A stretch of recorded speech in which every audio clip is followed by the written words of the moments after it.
Before we look at the concept of multi-user MIMO, we first need to start by defining what MIMO is.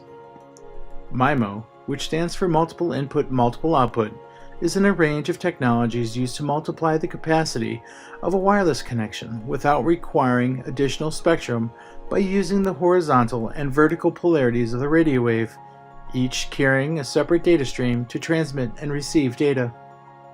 Because the two polarities are perpendicular to each other, there is a separation, or isolation, that helps prevent them from interfering with each other. For example, think about when you attend a web meeting. Information is being transmitted and received by your ears as you listen to the person talk, and by your eyes as you view the screen. The two transmissions are separated or isolated because one is carried by light waves while the other is carried by sound waves. While MIMO doubles the network capacity by using the horizontal and vertical polarity of a radio wave, the number of transmitting antennas must equal the number of receiving antennas at any moment. This makes scaling challenging.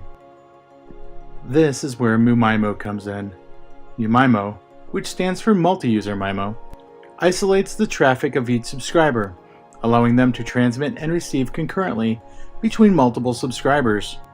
Where there was once one beam, we now have 7 beams. When we separate or isolate the traffic for each subscriber, we use a concept called beamforming. In this process, the antenna array is focused and tuned to target a particular subscriber. In this animation, the red beam is targeting the red subscriber. Now let's take a look at a short animation about the improved performance of this beamforming technology. The access point forms a narrow beam which has high gain in a specific direction, rather than across the wide angle used in conventional systems.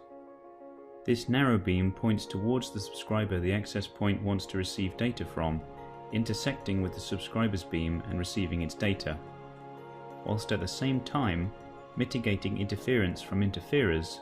As the access point wants to listen to other subscribers, the beam from the access point is formed in a direction pointing towards the subscriber of interest, again mitigating interference from interferers. This can provide a higher signal level to the subscriber, improving network performance as the signal energy is narrowly focused as opposed to the wide beam in a conventional system.